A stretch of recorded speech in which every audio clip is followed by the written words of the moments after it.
Hello, good afternoon everybody. Welcome to the next webinar in our mini-series that we've been running over the last 4 weeks. I hope you're all managing to stay safe, stay well, stay active. I think we've all got a background in education, as you've heard, but I think something to make a point of early on here is that we're no experts in pandemic physical education. So this webinar is possibly going to be slightly different to the previous ones, that we've not got a lot of content. There's not going to be as much teach and tell. We thought this webinar will be best as a collaboration event, almost as a share event, which is why we sent out the pre-webinar questions, and we've had some unbelievable responses to that. I think the last count we were up to 260 people that had responded, so thank you so much for that. We're going to delve into those that gave permission to share some stuff. So we've got some wonderful ideas to share with you. And we've compiled those into a handout, which is probably going to be the most useful thing you'll get from the webinar. And that leads me into the aims of the webinar, I guess. So we're looking at how we can reconnect with pupils, how important that is, and how we could use physical education as an opportunity to do that. Perhaps longer term, we're thinking how we could shift the dial in physical education, particularly in primary schools, but also in secondary schools, around its purpose, what it can do, what service it can provide for pupils in terms of life skills and the holistic development piece that you've heard previously. I think when Sharon and Tom did theirs beyond the physical, that honed in on that a little bit. So can we shift the dial longer term as well as shorter term in terms of how we're going to cope with this? And then the third one there is like I mentioned a few minutes ago, how can you contextualise and find solutions to socially distant PE that fit with you? Because we're all going to be in a different situation. Because we're all going to be teaching in different schools that have got different environments, different contexts, different rules.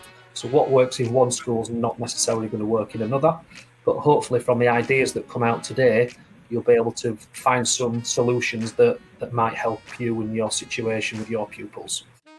Right, we're going to kick off. I'm going to hand over to Steve now, who's going to have a little look at some of the responses we've had to the article. Yeah, so I'm just, as Chris said, we had a lot of people sending some really good in-depth answers and responses that clearly a lot of thought had gone into. And as a result, I'm just going to pick out a few examples or a few themes that really emerged that I saw from the first question that we asked. How can we get the pupils to be really included in their learning, pupil-centred? Can we get them to come up with their own activities and games within the parameters that we set them? Schools will obviously have, and as Chris has already alluded to, you'll have different guidelines. Some of you will have loads of outdoor space, some of you will have minimal, some might not have any. So in your own context, what are them parameters going to be? But can we put the ownership onto the pupils to come up with games and ideas that are safe and meet the guidance and procedures that have been given to you? And how can we look at restructuring our curriculum perhaps to allow for this post-lockdown period to sort of emerge from a PE perspective? So what have we got in terms of outdoor learning that we could utilise? What activities could we do? Could we still do team-based activities? Yes, is probably the answer to that, but it's going to need some real thought in terms of how you structure that with a social and physical distancing rule still in place. So it's not going to look like it might have looked like pre-pandemic, I suppose, really, but it is still possible. We're just going to need to reframe any activities or games that we might have accordingly, really. But yeah, using your school facilities more than maybe we would do normally. Would we stick to the playground and not venture onto the field, perhaps, or certainly not use all four corners of the school grounds? Maybe that's an opportunity. A few people have pointed out. There's an opportunity here to do some leadership activities, which really for me fits in with the connection piece. I love the one that was suggested around some key stage 2 pupils, maybe engaging them as sports leaders, and either live or doing it via a recording for the key stage 1 pupils in the school to do some PE activities and games from a sports leader's perspective for them. So they're developing those communication skills, that confidence in the role of as a coach rather than just as a pupil that's participating. What we're going to do today is do something a little bit different in terms of we contacted the two gentlemen on your screen, and some of you may have read the articles they've been writing around PE in the future, what social distancing might look like in PE. We've put out a few articles through Medium. It's the one we sent out to you all prior to that, and it's the one that you can download via the handout. So me and Chris met with these two gentlemen on Tuesday morning, we recorded an interview with them. I was going to show you some clips of them that should address a lot of the things that you've already responded, really, and they've got very similar thoughts and similar opinions, which should help you in terms of your confidence of where you're going with that. But it just gives an opportunity to get a different viewpoint. Hi there, my name's Alan Dunstan. I'm currently the PE Health and Wellbeing Leader at the British School Manila, where I've been for the past 8 years. Before that, I was teaching in Qatar for 7 years. Before that, in Spain for a couple of years, and then my grounding up in South Yorkshire, in Rotherham actually, for the 7 years before that. So I've been teaching since 1998, a hell of a long time. So lots of experience both at home and internationally. Cheers, Al. Hi, everybody. My name's Lewis Keynes. I'm the Director of Sport and Activities at the British School Manila in the Philippines. We're at the same school. I went to Leeds Metropolitan University, did a PE with QTS degree in secondary education up there. Spent 5 years teaching in a school in Wetherby, and that's where I met Steve, who's one of the hosts on today's podcast. And from there, I moved to the Philippines, to Manila, 7 years ago. And this is my 7th year in Manila. What do we think practical PE will look like on the return to school, whether that be at the end of this school year or the beginning of next year? Alan, do you want to start on that one? Yeah, thanks, Lewis. I think first and foremost, we've got to learn from the guys in China, New Zealand, Vietnam, Taiwan, Taipei, Scandinavia, everywhere. It's really important we look towards where they have been and what the journey they've been on. And probably it's China that's had the longest back in schools that we need to look at first. Obviously, our parameters are going to be very different depending on the countries. Some schools are allowing sharing of equipment. Some are demanding that you have your own PE pencil case, as we're now sort of calling it. But the common denominator here is that everybody's physical distancing or social distancing, or whatever we want to call it.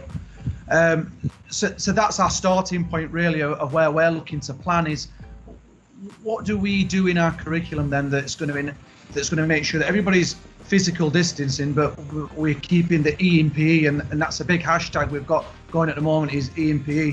What we need to be doing is looking at our why.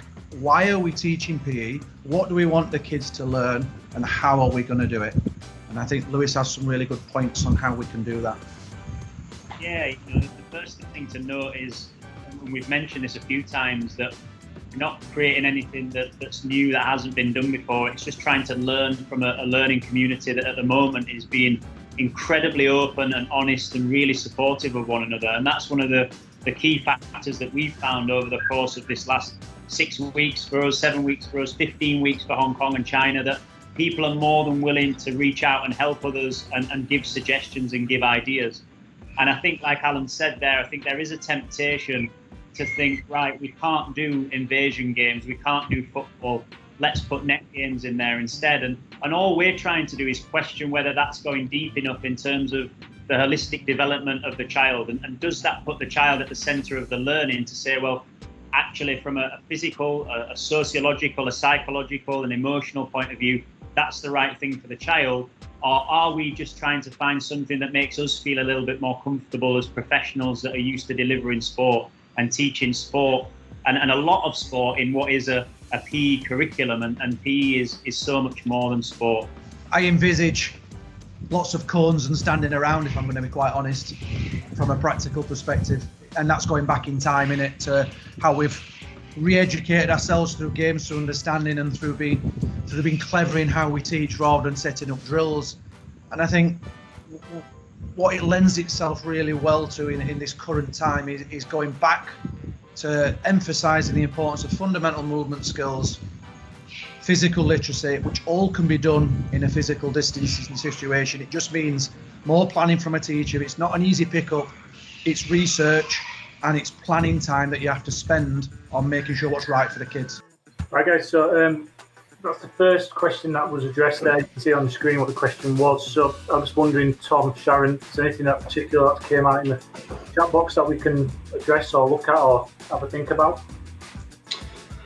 Yeah, there's lots in the chat box, Steve. And thank you to everyone contributing. It's really good. It's a tough challenge to keep up with it, but I'll try my best. The main theme coming out is around equipment and how this is going to be managed going forward. I love the fact, and I saw in the chat box it flying up as well around the E in PE, and just making that transition from still doing physical activity but actually educating the children at the same time. So we might be doing something physical, but actually we might be educating in a socio-psychological domain or affective domain from a learning perspective. So it's just getting that balance back in PE and making sure we don't forget the E bit, which, you know, potentially and maybe quite rightly has been the case while we've been homeschooling. But yeah, that was a key one for me, that E and P. I like that little phrase. I think the first thing to consider, as we've touched upon already, that PE isn't just sport, and PE isn't just physical activity. There are many elements that make physical education so special and so important in our schools. And we'll all love sport. Sport's never going to go away. There's a place for that. But coming back into school after what we've been through as a shared human connection around the world, that probably isn't the right re-entry point. And the right re-entry point is probably more towards what we used to call, and what maybe we still call, a hidden curriculum of PE. What we're trying to explore a little bit further is that hidden curriculum of transferable skills, life skills, is that hidden curriculum of well-being and self-regulation and accepting where you're at as a person, learning about an active and balanced lifestyle, having a capacity for growth and resilience, developing a sense of belonging. Are there things that should still be in a hidden curriculum for PE? Or should we maybe be a little bit bold and a little bit brave and say, well, actually, that is the point of PE, and let's bring it out of the shadows and say, this is our whole point, and let's turn it on its head. This is our whole point of what we want. And to get to this ideal of children being resilient and being self-regulatory and appreciating other people, working collaboratively, communicating, cooperating, you know, recovering from failure. They're all things that PE as a vehicle has such a strong opportunity to grab hold of and say, we can do that through the medium of exercise, of physical activity, of sport, of physical literacy. In our recent article, we've entitled it Infinite Learning. You see so many approaches to learning out there: concept-based learning, values-based learning, student-centered learning. Lots and lots of jargon out there, lots of research out there. And yeah, every model will proclaim to be the best way to teach, the best approach to learning.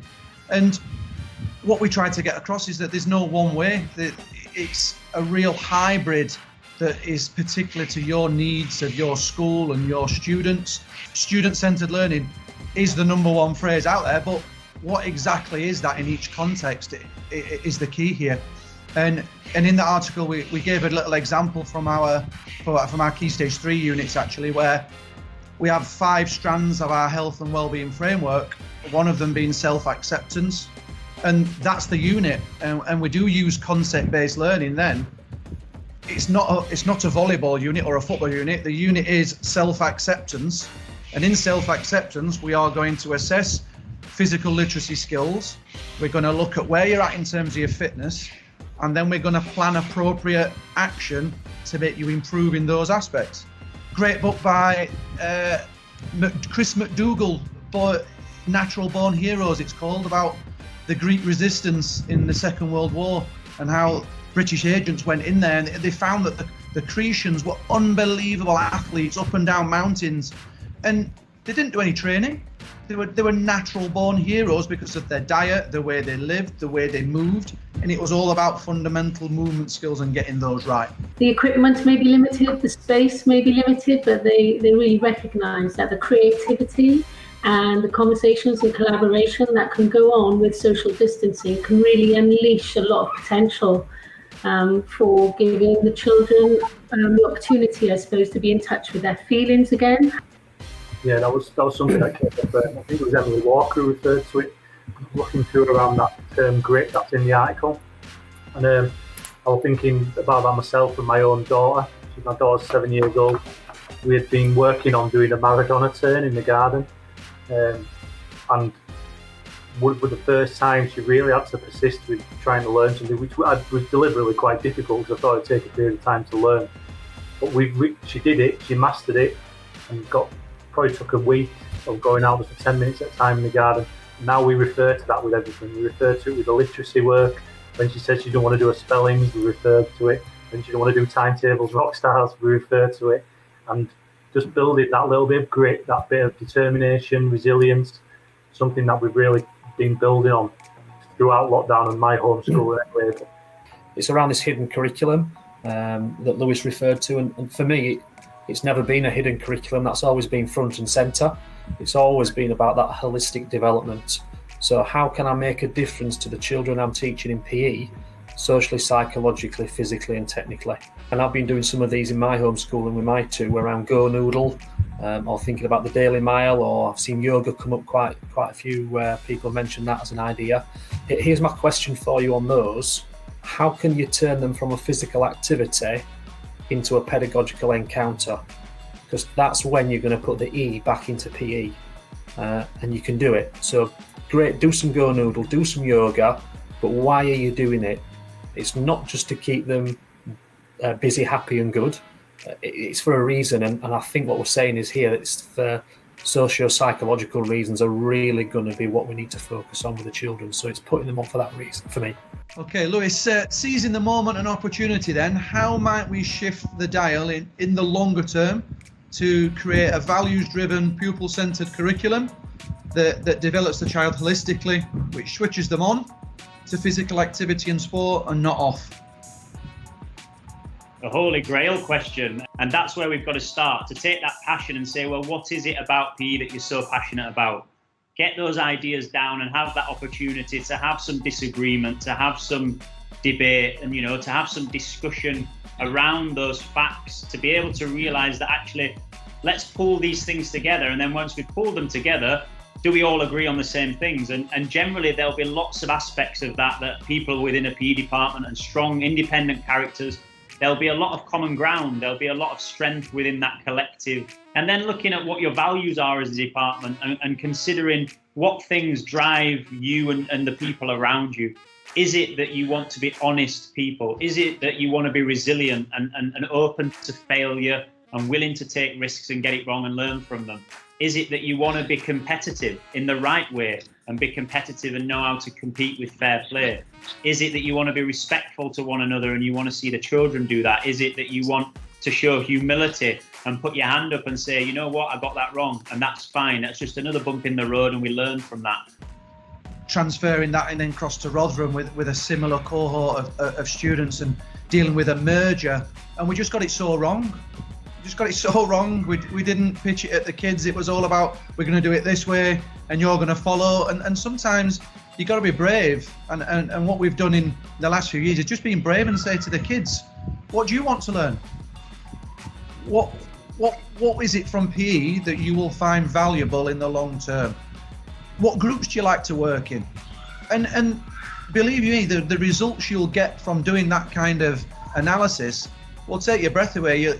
All the things that you think about as a PE teacher, you won't think about a response from the little shy little girl who's not really into a PE, but she's a brilliant mathematician. What that girl might come back with is something that, you know what, I really like working with my friends in a non-competitive situation. And we're then forcing them to go and play basketball with the top basketball girls in the school. That's it, switched off, gone. But as Lewis alluded to earlier, it's not about the curriculum, it's also about the people that drive it, and they have to be invested in that. So one of my first goals is going to be really getting buy-in from my staff to deliver a really good set of values to the children, where physical literacy is at the heart, not worrying about the sport program. That will come with time and with expertise, but fundamentally physical literacy at the heart and values being the key to their success.